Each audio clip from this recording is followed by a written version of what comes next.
Gracious God, help us in this moment to understand your word. What messages do you want us to embrace? What lessons should we learn from you? Speak to us, open our ears, expand our minds, and instill in us a love for your word and your wisdom. Amen. Amen. That was some gospel reading, wasn't it? Yes, it was. I don't know about you, but the gospel reading for today has always grated against my sense of justice and fair play. It has perplexed me. Initially, I would have been very happy with the fair labor rate that I agreed to, right? Wouldn't we all say, okay, I'll do this, and you'll give me this? Fine.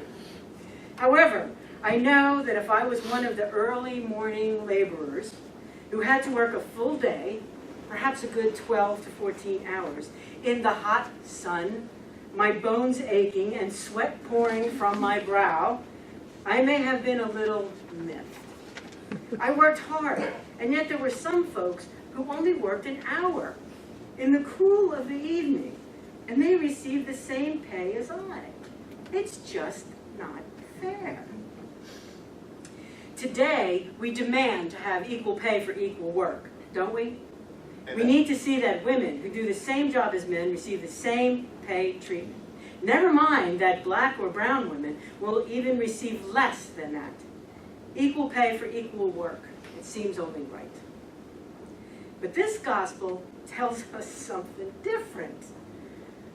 It is not the same pay for the same work. As a matter of fact, it's a little unjust and lopsided. Now, on some level, I don't think that is what the gospel is trying to tell us, especially when it comes to men and women. After all, women of the day did not get paid at all. That's right. They were expected to work, perhaps as hard or as even harder than their husbands, raising the children, carrying the water, milking the cows, keeping her house, making bread, and yet not receiving any monetary compensation. They did receive a roof over their heads, protection, and other non-compensated benefits. But this story is told with a few assumptions in mind. Assumption number one, all men, and I use the term intentionally, are created equal, and that they all have the same physical and mental abilities. Of course, we are not told that, but we assume that's the situation when we read the story, right? We have assumed that we know everything there is to know about the men who are working in this story. Look carefully at what it says in verses 6 and 7.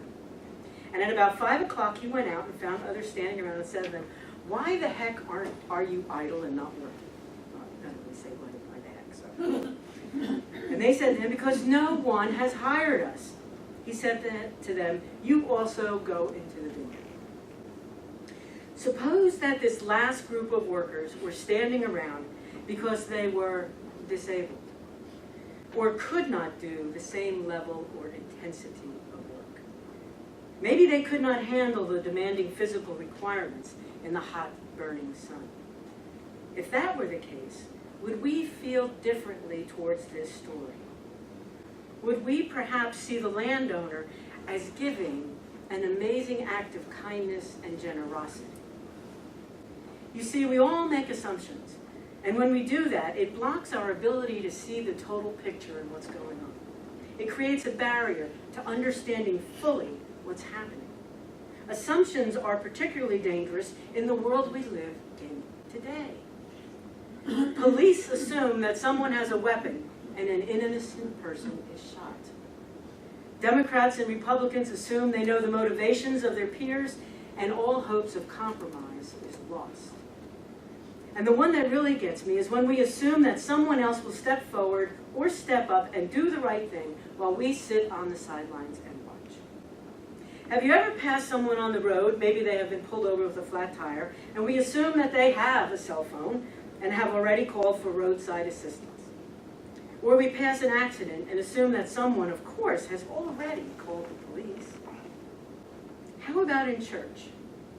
Do we assume that someone else will take out the garbage or mop the floor, run for the board of directors or be on a committee, or that there are plenty of others who will financially contribute so that the church can open its doors and pay its bills? And what about the second part of this story for me? Envy and jealousy. In verse 15, the landowner asks the laborers who are complaining about the unfair treatment. And it says, "Am I not allowed to do what I choose with what belongs to me? Or are you envious because I'm generous?"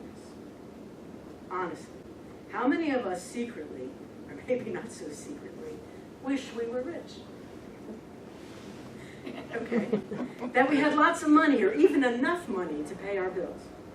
On some level, we can all be a little envious of those who have more than us, right? And maybe we can even be envious of those around us in other areas.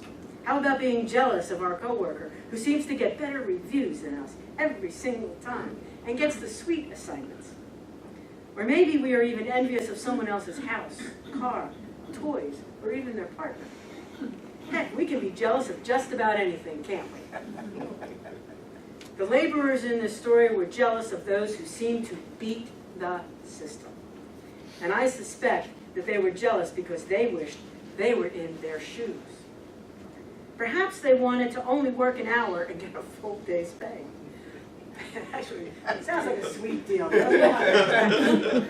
I will tell you, I would question your sanity if you were not a bit jealous over that one. I do think it's important, however, to understand why we are jealous of that. Are we thinking that they got a break and we deserve the same break? Why did we not get that? How come the other person got so lucky? Man, I can't even catch a break.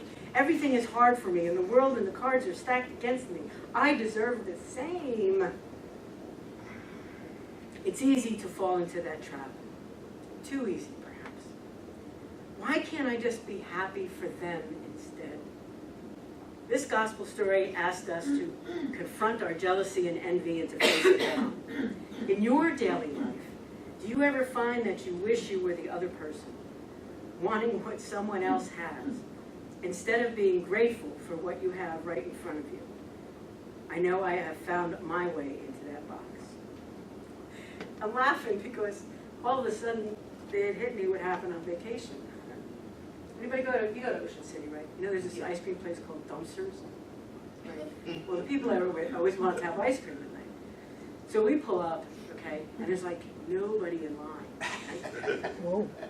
And then by the time my partner gets out of the car, there's 52 people in line. And I'm thinking, dang it, why couldn't we just be a little faster and be ahead of the line? Why do we have to be at the back of the line? And I'm sitting here reading my sermon and saying, okay, preach it, there you go. I think that we fall into this trap because on some level we think that life can and would be better, or perhaps on a deeper level, that we deserve better. We want what we don't or can't have. But do we ever stop to weigh the cost of that? What if we were offered a chance to work only for that 1 hour and get a full day's wage? However, in order to do that, we had to accept the conditions that came along with that, like not being able to put in a full day's effort due to a weak heart or fragile lungs. Would you still want it?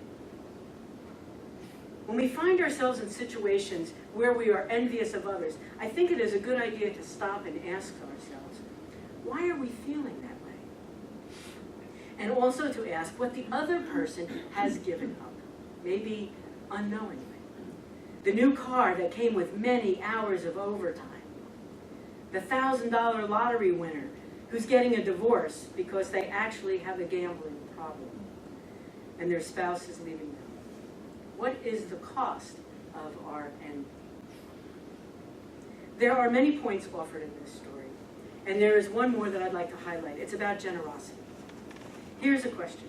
Can we accept or be happy with and appreciate the generosity of others? The landowner had much to give and share and chose to do that. When we come face to face with generosity, are we glad for the other person, or are we stuck in the cave of scarcity? I guess this gets back to the saying that glass being half full or half empty. I know this is a very trite statement, but it does sum it up nicely. Do you know which one best describes you? Do you look at the negative or lack of a situation, or the positive or the abundance of a situation? The workers who started out in the morning received a full day's wages, a full glass.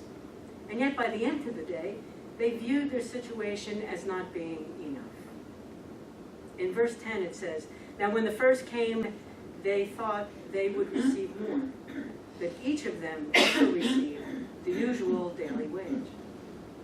They thought they deserved more and assumed they were going to get more because of how the others were treated.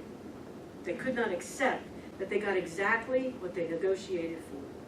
They received their abundance, but they began to view it as not being enough. My friends, we can learn so much from this parable that Jesus tells us, whether we're back in the year 30 CE or in 2017. The wisdom that is there for us can be taken to heart. Today's messages are very powerful. If you spend some time with Scripture, you will find messages that are meant for you as well. And if the messages you receive are not something you like or agree with, then I encourage you to spend more time with that particular passage. Amen. Sometimes it can take a long time to reap the reward that others may find in the blink of an eye. And now I'd like to talk to the church as a community. I would like for us to hear these messages as a church community, as well as we go through our transitional process. As an example, we cannot make assumptions about where we are going, what we are going to do, and who is going to step up to do the work. We especially need to be aware of assumptions when we are dealing and communicating with each other. Do not assume you know the answers before asking. We are in an amazing transitional time right now, doing our core values, our vision, our mission, our purpose. We can't afford to make assumptions. We also need to be careful not to be jealous or envious of others in this church or jealous of other churches. This is a big one. If the church down the road has a packed house every Sunday, or if Joel Osteen is preaching to 25,000 and collecting, where's my treasurer, $75,000 at each worship service, sure, it might be easy to be jealous of that. But remember to ask, at what cost? At what cost? Our small and yet intimate church has something that the huge Lakewood church has given up, that feeling of family. In generosity, we must remember that we are a generous congregation. We have so much to share, but still have so much more to give. We need to spread that around and be generous with our time, energy, talent, yes, and even our money. From our psalm today, the message is something to take to heart. The landowner in Matthew is just like God. In verse 7 and 8 it says, "They shall celebrate the fame of your abundant goodness, and shall sing aloud of your righteousness. The Lord is gracious and merciful, slow to anger, and abounding in steadfast love." We are blessed. God is generous in all ways and always. May we come to appreciate the message that Matthew has shared with us today, to show us insights into ourselves, into our church, and even into understanding God a little bit better. May it be so.